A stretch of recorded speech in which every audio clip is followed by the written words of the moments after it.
I'm from dreamactivist.org, and I use social media to help undocumented the youth across the United States. I'm on the street. So here's the issue. When I get up, isn't this thing going to be showing like crazy? The way it's situated. Are you sure? All right.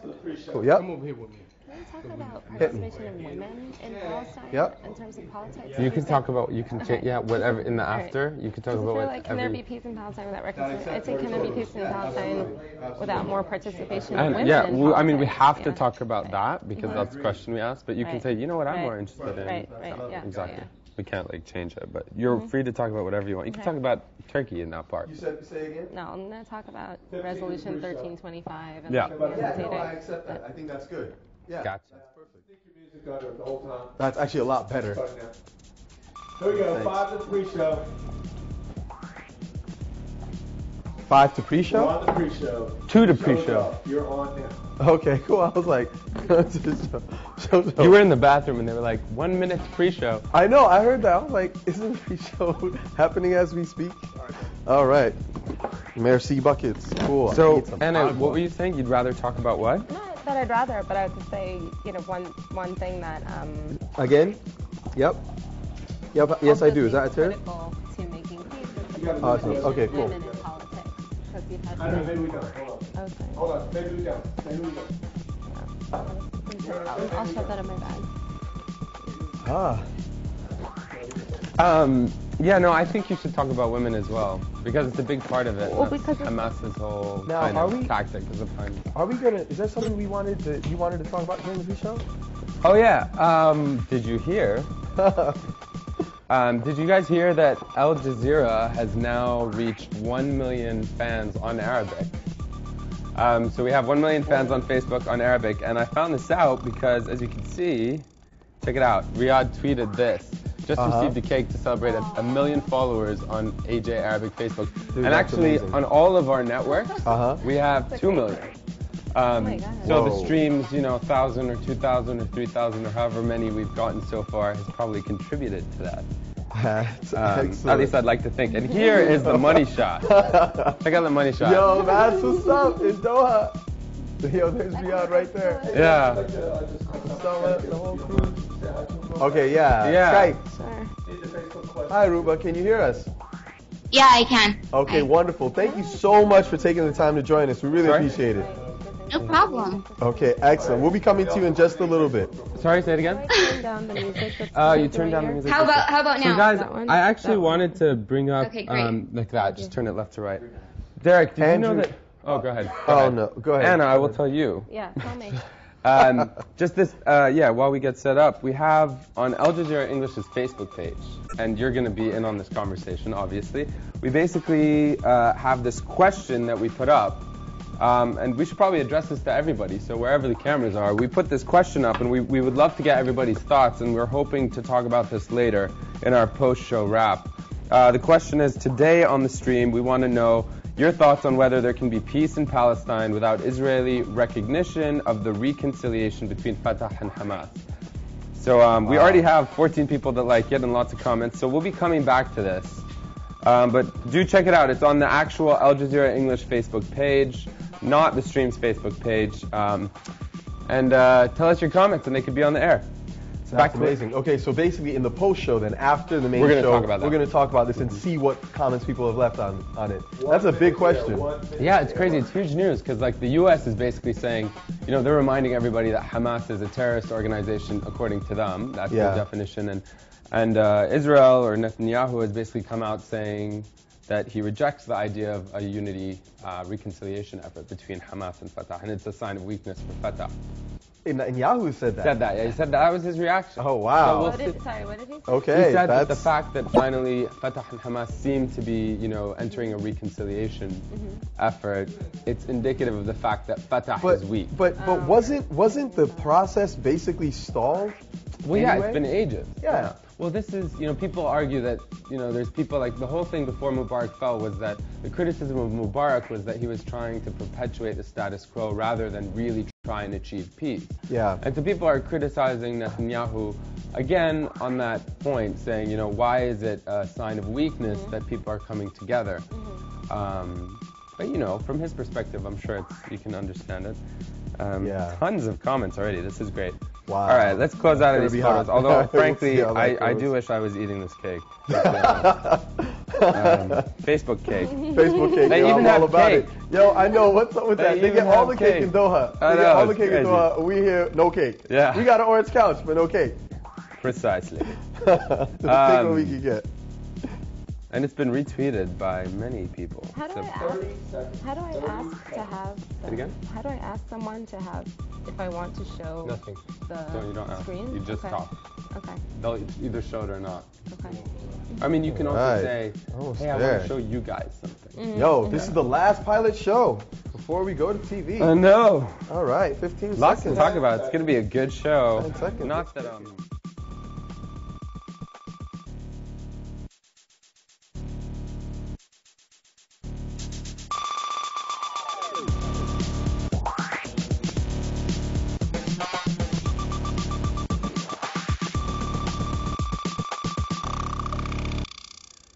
Hi, I'm Derek Ashong, and you are now in The Stream, a social media community with its own daily TV show. We are bringing you the stories that are ongoing, global, and sourced from social media. Today, the fight for Saudi women's right to vote spills into social media. Bloggers offer a rare insight into life in the stanosphere. We'll tell you where that is, and how netizens are taking up the cause of the indigenous people of Bangladesh.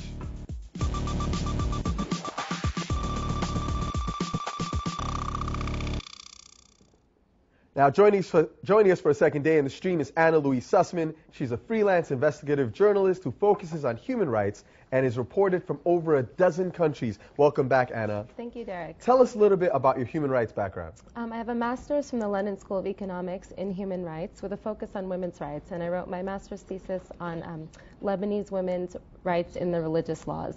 Okay, so you are going to provide some really great context to our top story today. We'll get to that in just a second. Before we do so, our digital producer, Ahmed Shihab-Eldin, has got some interesting feedback from our Feed the Stream box. What have people been saying? Yeah, we have one from Feed the Stream, one from Twitter. On Feed the Stream, this is from B9ACE on Twitter. And he's basically pointing out that 2 students in Turkey were joining a demonstration asking for the right to essentially be taught in the Kurdish language. So I'll just show you the article right here. But basically, they were asking to be taught, and they were sentenced to 10 years and 7 months in prison as a result. Wait a minute. Yeah. They were asking that they could be taught in their school in Kurdish and instead of Turkish. Right. And so the charge was making propaganda for an illegal organization and hindering education. And if we stay in Turkey, we have, this is on Twitter, from Zahidi Ozan.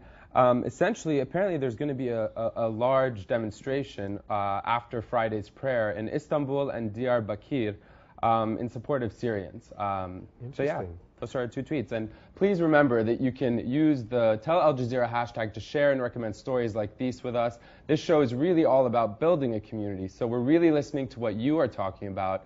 So tweet your stories and include the hashtag Tell Al Jazeera. Thank you, Ahmed. That's great. Women cannot vote in Saudi Arabia, but that is not something many of them are willing to accept any longer. Female activists recently launched an innovative form of protest that's being picked up and amplified on social media. This story is particularly interesting to me because I actually grew up in Riyadh. Right. And what we found is that there are a number of women who went to a particular post in Jeddah to register, and they were turned away summarily at that space. Right. Well, it turns out, and we actually have a great image, I love this, where you actually see this gentleman holding his hand out to these women saying, nope, go away. Yep. They were turned away. It said that, you will not be given the opportunity to vote. And we were wondering, well, what exactly is the issue in Saudi Arabia? Why is it that women are given that opportunity? And we spoke earlier to Saudi blogger Noor Ashadawi. We asked her if there are any specific laws or limitations against women voting, and this is what she had to say to us. That's it. There are no laws. There are no limitations. There are excuses. In terms of the actual Sharia law, which is the law in Saudi Arabia, there is no religious basis in terms of excluding females in general. The law in Saudi Arabia as well has an equal status for both females and males. There was not a single law that states that women cannot participate either in voting or actually running for municipal elections. So now, to give context, Saudi Arabia is a kingdom, as we know. These are for municipal elections that are taking place coming up in September. And as she's told us, there isn't a specific law that says women can't vote. Well, joining us now directly from Riyadh is Ruba. She is Saudi and describes herself as a feminist. We're concealing her identity, and we want to thank her. Ruba, thank you so much for joining us. Welcome to the stream. Hi, thank you for having me. So please, Ruba, we understand from this story that there have been a number of young women who have been seeking to vote. We heard that there were protests in the eastern province where some people were detained. What is at stake here for Saudi women in this particular cause? I think women should really. The stakes with, you mean with the Eastern Province, the protests in the Eastern Province? Oh, not just the Eastern Province, no. In this particular issue of women having the right to vote in these municipal elections. A lot of risks. The reputation, we might get cuffed. Actually, the day that I went, I was worried that maybe I would get detained that day. So yeah, there are a lot of risks, and we are basically putting our life in jeopardy, our careers, especially for me. I mean, my dad, my uncle, they all work for the government, and to oppose something that the government has put is basically me putting my life and my dad's career in jeopardy. And that's why for our viewers, that's why we're actually concealing your face, Ruba. That's for your own security and for the security of your family. And we really appreciate you coming to do this. Ahmed has got some footage that we want to take a look at of women attempting to vote in Riyadh.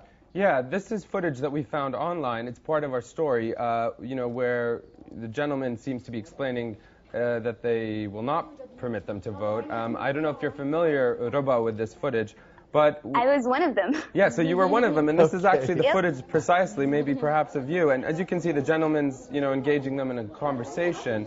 But aside from this footage, question I wanted to ask you is, I found this blog. It's a Kuwaiti blog. Her name is Muna Karim, and she's basically saying, I'm just going to scroll down right here. She's saying that women cannot have the right until the system of male guardianship is completely taken off the laws and the rules of the Saudi state. So obviously there are 4 women who are serving in the parliament in Kuwait. I'm sure you know this. Maybe you could talk about how important it is, the issue of male guardianship.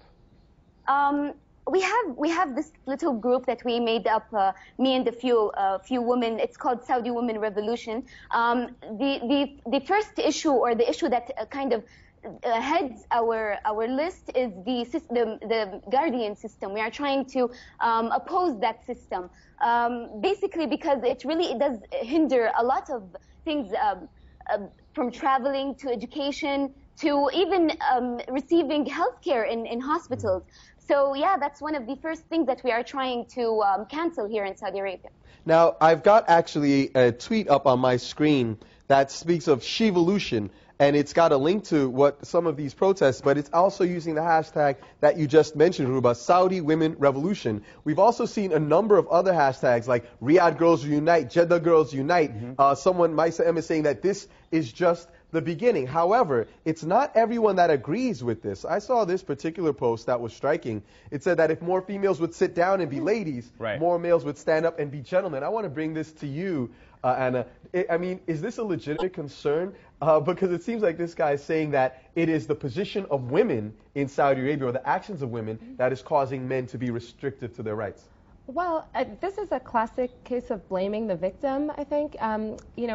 So a lot of the rationale given for why women need to be separated from men is because their presence in the public sphere will cause fitna or chaos. That implies that men have no control over their sexuality, but it burdens women with preventing this supposed chaos. But I wanted to say that having this conversation on Twitter, this conversation about very deeply rooted social norms, I wonder if 140 characters is really the right place to be having this conversation. I mean, there's so much wrapped up in that sentence that if, if I were to respond, it would take me 140 pages to respond to all the misogyny and ignorance that's in that one phrase. Well, it's interesting because Ahmed has got a tweet on that same I'm going to topic. jump in here just because the lady whose video you showed, she actually tweeted at me. We were having a conversation back and forth on Twitter earlier, and right here you can see she said, I have a lot of things to say about the Saudi situation, and 140 characters doesn't help.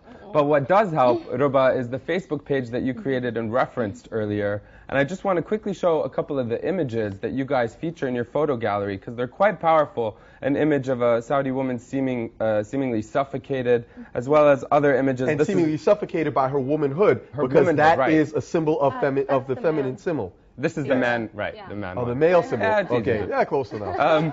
But, there's a whole bunch, and there's even photos of Egypt and Libya, and the idea is that I think a lot of people in Saudi Arabia are feeling, especially the women, as a minority, that they're emboldened by what's happened in the region.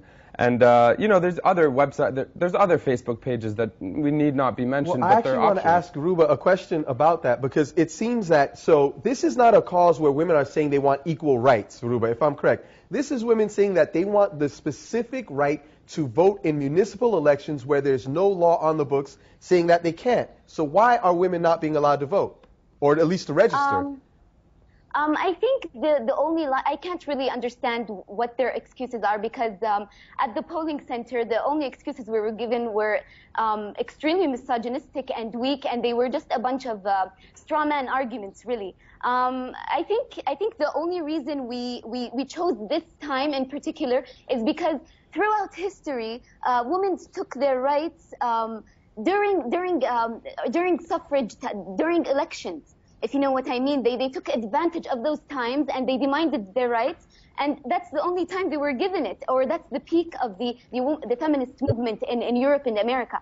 So the only reason we really went out or took it to the streets was because we felt like we should capitalize on this. We should take advantage of this time and tell them that we are angry and that they should listen to us. And it's not only a matter of our voices or our votes. It's a matter of a lot of things, but it starts with this.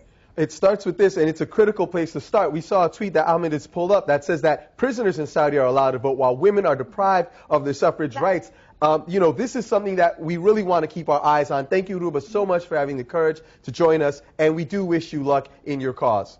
Thank you. Don't forget, we're looking all the time for your take on these same stories, so you can tweet us directly at AJStream. Hi, my name is Juan. I'm from dreamactivist.org, and I use social media to help undocument the youth across the United States. I'm on the stream.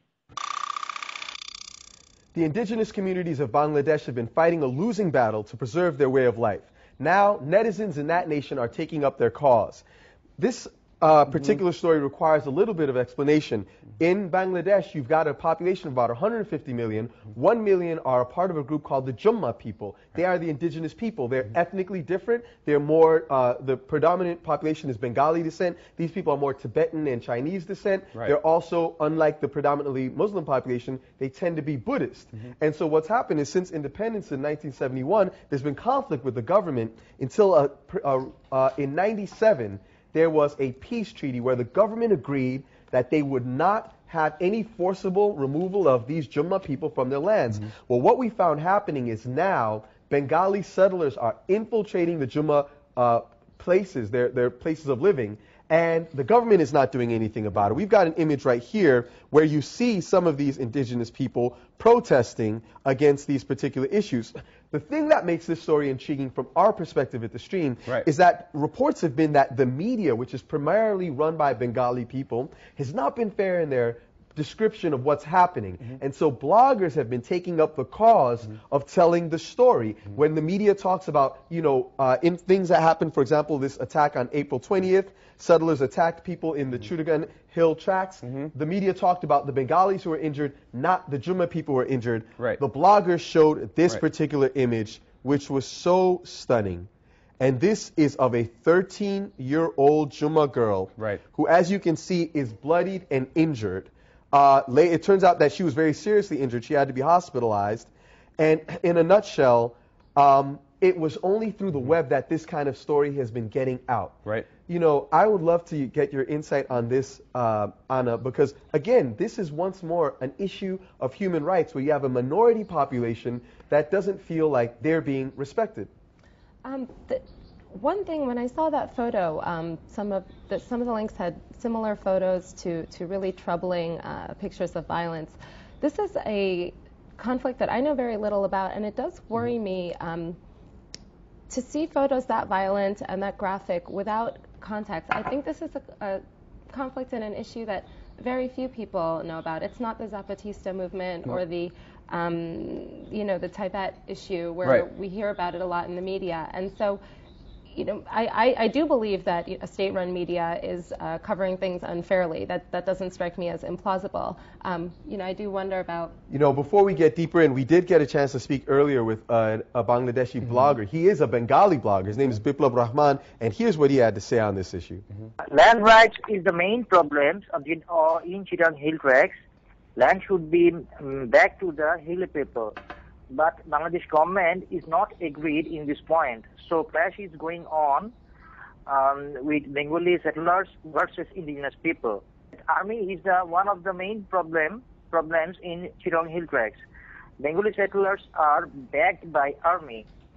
So he's saying that the Bengali settlers are backed by the military. Right. It's interesting. I want to go back to Anna's point and drawing up upon that. Right when we posted that we were going to cover this story, within a matter of seconds, literally, this gentleman, Mui Jumo, essentially commented, and we got into conversation on Facebook, and it's just really interesting. He pointed me to a lot of interesting photos, and I think that highlights the reality that this is a crisis that's been going on for a long time, and as we said, hasn't made it to the mainstream media. For example, these Flickr photos over the years here, the first one's from 1981, 83, 84, is showing essentially what they call massacres by the Bangladesh military in terms of certain atrocities. For example, there's a group called Shanti Bahini. Here on the left, you see images of women that have been targeted. And it's interesting because if I go back to just our back and forth, these are additional images that he sent me to, which is a Facebook group that's been created in 2010. It's saying that this is back just a year ago. These are images that, again, we probably haven't seen in the mainstream media. And at the very end, after he sent me all these links, he says, you can have an idea of how Bangladeshi government carried out several massacres on the indigenous people, and then at the end he says, I'd love if you could focus on this because it's still the CHT is still a militarized area, and still no foreigner is allowed to visit it without permission from the military. And by CHT, they're talking about the Chittagong Hill Tracts. And so if you have a thing where the media is not covering it fairly, foreigners are not allowed to enter, then it seems that it's the social media that's really telling this story, Anna. And I wonder what, as far as the social media aspect, I'm curious, the indigenous rights movement is a really global struggle. You have issues like this taking place in Tibet, all over South America. There's a lot of issues over land struggles, as your blogger said. I'm curious if they're also using social media to link up with any of those other groups that are fighting for their right to stay on their land, to practice their tribal traditions, to maintain intellectual property rights over the herbs and these kinds of things. Well, so basically you're saying, are they connecting to broader indigenous rights? Well, one of the interesting things from what we've seen is, so bloggers have been spreading it, but the indigenous people, most of the bloggers that we've seen spreading it are actually Bengali bloggers. They're not members of the indigenous group, and yet they've seen that, no, this is something that's wrong in our society. And, there's been a lot of talk lately about Twitter and Facebook revolution, but what's revolutionary in my mind is more the ability to disseminate information outside the confines of what might otherwise be a controlled media. And go ahead. But as far as actionizing that information, I mean, what you had in those photos right here was an extraordinary documentation. It reminds me in a way of a Human Rights Watch or an Amnesty International report, in the sense that you have images and information that's going to stay on a shelf, and if and when there ever is a UN inquiry or some kind of investigation into this, there's information. But as far as taking it to the next level, something like you had in Egypt, how does that happen? How do you link up? People have said the Egypt revolution wasn't just a Twitter or Facebook revolution. It happened over many years, and there was a trickle to larger satellite TV. The information that was on blogs went to independent newspapers. What's going to happen here? It's a good question. You're asking how is it going to happen. I mean, obviously, we could spend a lot of time talking about this, but one thing I just want to chime in with is this tweet that came through from one of our users. He may have very well been talking about the images we were showing with regards to Saudi Arabia, but it's a good point. He's saying a picture equals 1,000 words and a tweet equals 140 characters and exponential growth in sharing. So when you combine the two, which is what this gentleman did by sharing with us these photos, potentially it could have and a hopefully great effect. part of what we're doing here, which is amplifying that same sharing and participating in it, will help to address this cause. We want to continue with this story, but I want to get to something else that's got another human rights angle. If you have a story to share with us, you can tweet us directly at AJStream, and you can also include in any of your tweets the hashtag #TellAlJazeera to share it with us and others. Hi, my name is Osama Daryani. I'm 27 years old. I'm studying photography in New York, and I'm in the stream. Now, how much do we know about life in the stanosphere? We're talking about largely isolated Central Asian nations such as Kazakhstan, Kyrgyzstan, Tajikistan, Uzbekistan. You get the idea. Bloggers there are offering us a rare glimpse into their world. And speaking about, human rights and things like that, this book really struck me as a very interesting project. It's called Cyber Chicana. And in a nutshell, a gentleman got together, collected works from bloggers across that Central Asian region, and put it together into a book. Now, the interesting thing about this is, there are two versions as of now. There's an English version and a Russian version. The Russian version is potentially going to be available in countries where these same blogs are banned. Right. So this is really an extrapolation of their voices. We're very lucky to have joining us now on the stream from Kazakhstan, Christopher Schwartz, who edited this particular text. Christopher, welcome. Hey, how's it going? It's going great, man. Tell us how you came up with this idea. Well, the idea originally was started in 2008 by two of our founders, Ben Parman and Oliver Dahms. And it was essentially, as you said, the idea is that PDF files and HTML not reach certain areas physically. I mean, right now I can see that my image is coming across to you in a very scattered and broken way. So you can get a sense of already how bad internet penetration actually is here as well. I'm in Kazakhstan right now. So a book can get to places that the internet cannot. Just quickly on that note, I'm gonna qualify and kind of give a context to the internet, statistics in terms of internet usage very quickly. In 2008, there were 2 million users, 2.3 million, and by 2010, that more than doubled to 5.3 million. So it went up, 34% over a 3-year period, which is quite And that's in Kazakhstan specifically. Yes, in Kazakhstan. Do we know what percentage of the population that represents? Well, right here we have, so in 2010, 5.3 million users out of 15. Okay, so about a third. So about a third of the people. So then tell us, when we're looking at something like this, Christopher, what do you think the impact of a book can be in the region, or do you believe that this impact is going to be more significant outside the region?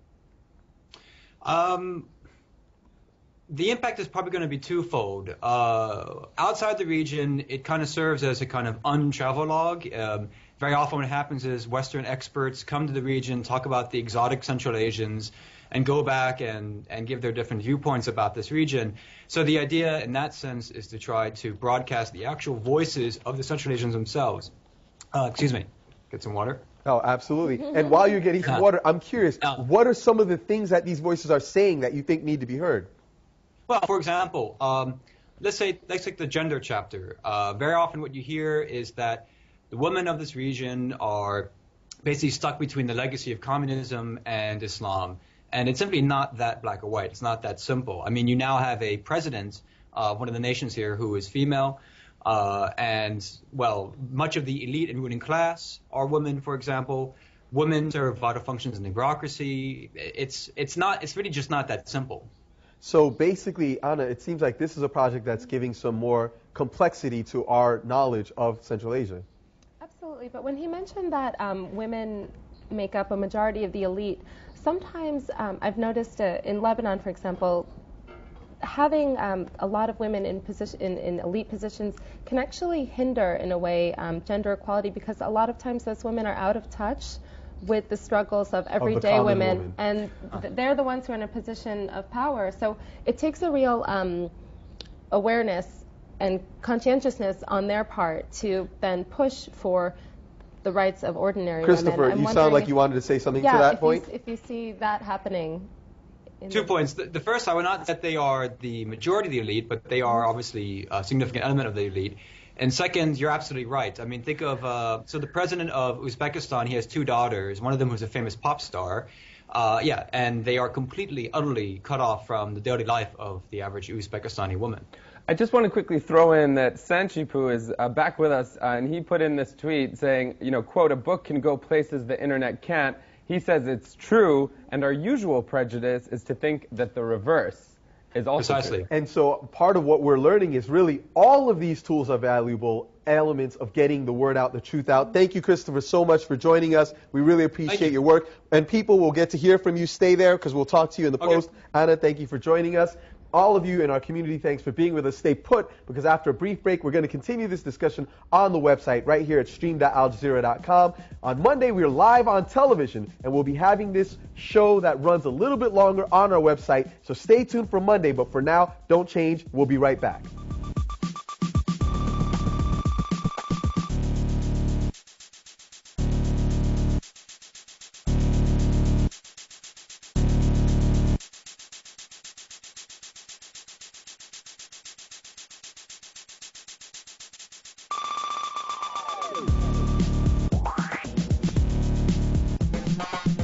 Welcome to the Post Show. Now, this is something we did yesterday, and we've done it today, and it's going to become extremely significant come Monday when we launch on Al Jazeera English in 250 million homes worldwide. This is an opportunity for us to sit and chat about what's really on our minds and maybe dive a little deeper into what we've discussed earlier and what else is in the news. So stay with us. Anna, this whole series of stories has revolved around the idea of human rights and the way in which people articulate their human rights. One of the things that I think is so interesting in all of this is how it seems like, people around the world are thinking about some simple basics, how they can assert, express themselves, and just be free. What do you think about how these people, you were asking about, their connections and are they connecting? What do you think are some of the ways people could be connecting around issues as diverse as women's rights, indigenous rights, and, the situation of people in the Central Asian region? There have been a few attempts, there have been a lot of scholarly attempts to try and really locate this universality of human rights. Some people have grounded it in the body, as in we all have bodies, and other people have latched on to the idea of human dignity. And I've heard that refrain come up over and over again. I think, when women go to vote, they are saying we want our participation, we want to be heard. I think that's a very human instinct and human urge. And I remember having this conversation in a lecture hall when I was doing my master's. And they were saying, is it a Western idea, the idea of human rights? And at that time, the 9-year-old girl in Yemen had gone to ask for a divorce, Nujud al-Ali.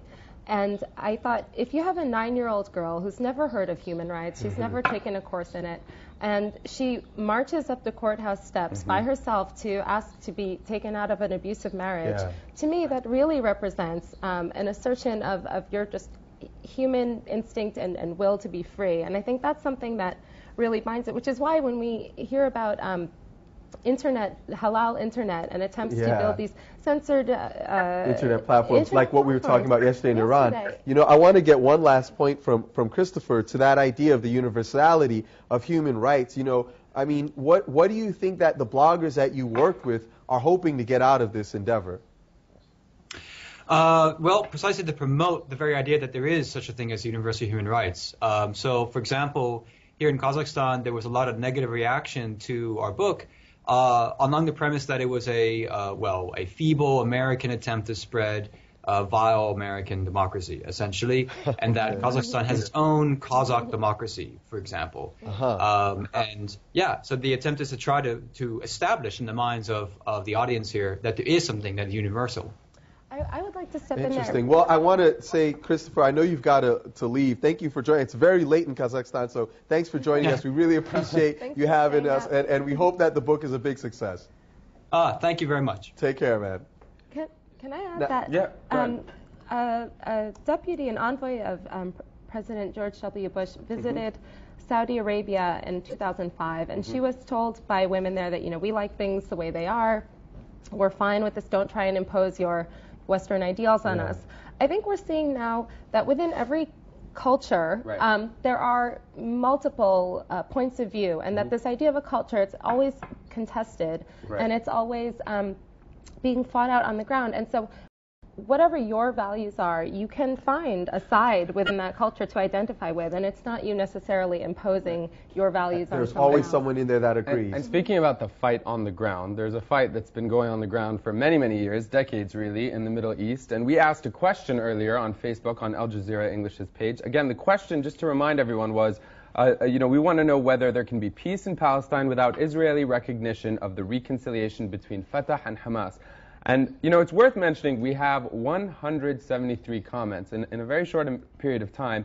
And Anna, you also were talking about different points of view. So maybe what we should do is I just want to introduce one of the points of view. Before you do that, Sure. for any of people who missed the pre-show, this is something that you posted as a question during the pre-show. Right. And we didn't get to discuss it during the body of the show, but now we've seen 173 responses since you just talked about a half hour ago. And specifically to that point, Fatah is the group that is a Palestinian organization that's running the West Bank. Hamas is in leadership in Gaza. And it was ironic because in March, in the wake of the Egyptian revolution, there were protests in the Palestinian territories asking for unity between the two, and now they've got that unity. Yes, well, I mean, seemingly. A lot of people are saying, do they have the unity? There's definitely been reconciliation efforts which have been chastised by, Netanyahu, and the U.S. has its own role, but we want to actually voice people's opinions. So let's just get to it, and then maybe we can, talk a little bit about these questions. One person, Jamar Robinson, said, when the West and its policies becomes irrelevant to the developing world, Israel will have no dictation on the land of the Palestinians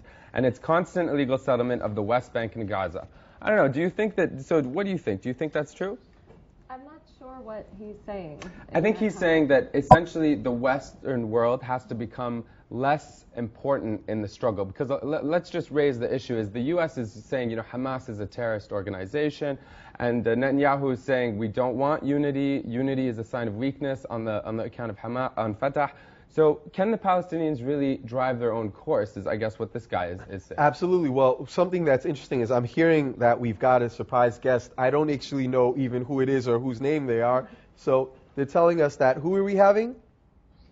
Hussein Ibish is joining us now on this particular subject, and he's a scholar, and he has some interesting insights to share. Hussein, thank you for joining us in this. I understand you're Skyping from Finland. Yeah, I'm in Helsinki for a UN conference on international assistance to the Palestinian people. Okay.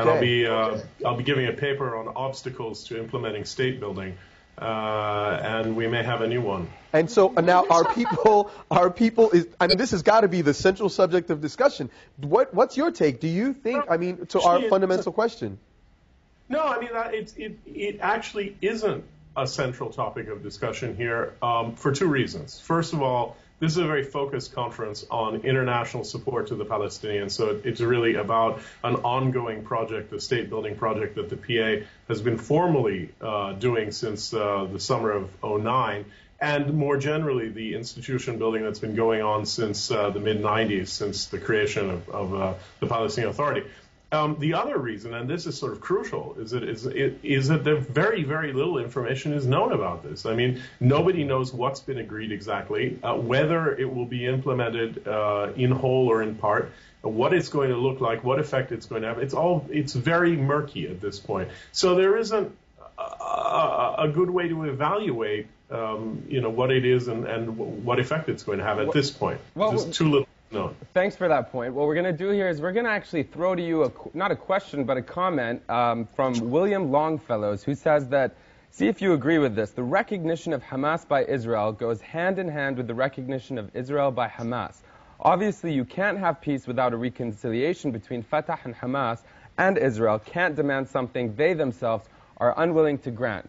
So with that point, and with the knowledge that Netanyahu is saying that, reconciliation is a sign of weakness on the part of Fatah, do you agree with William?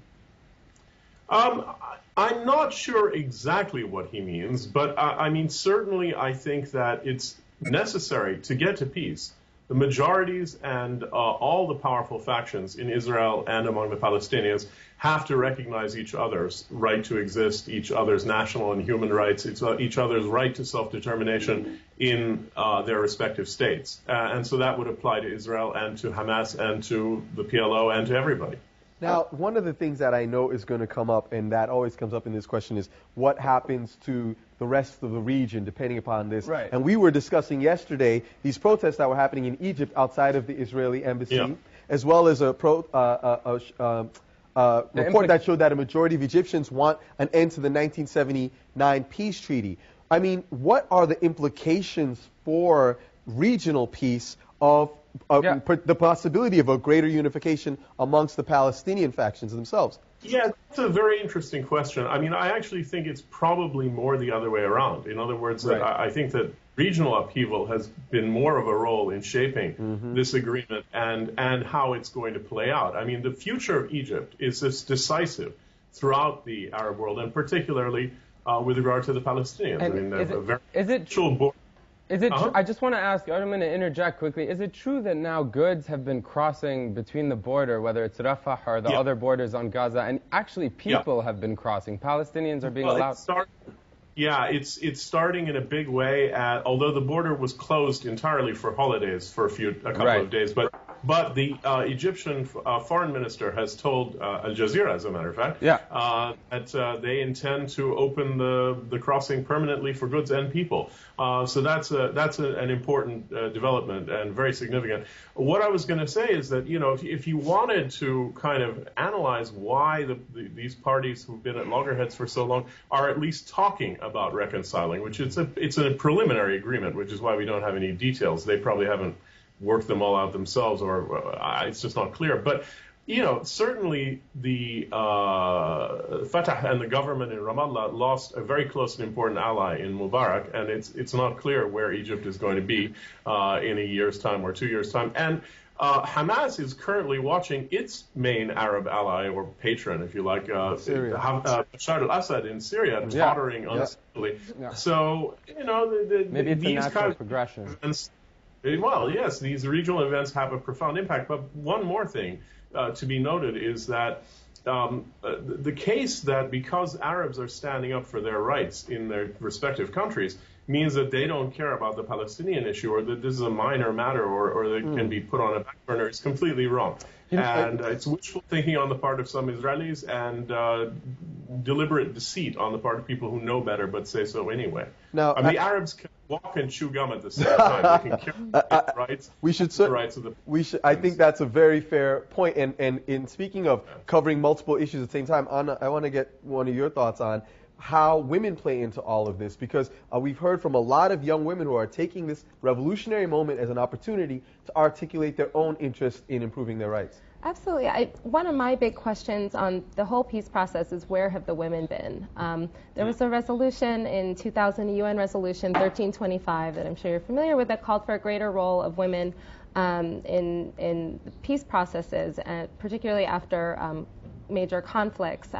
I've got something on my screen now. It says, recognizing the understanding of the impact of armed conflict on women and girls, blah, blah, and that their full participation in the peace process can significantly contribute to the maintenance and promotion of international peace and security. Right.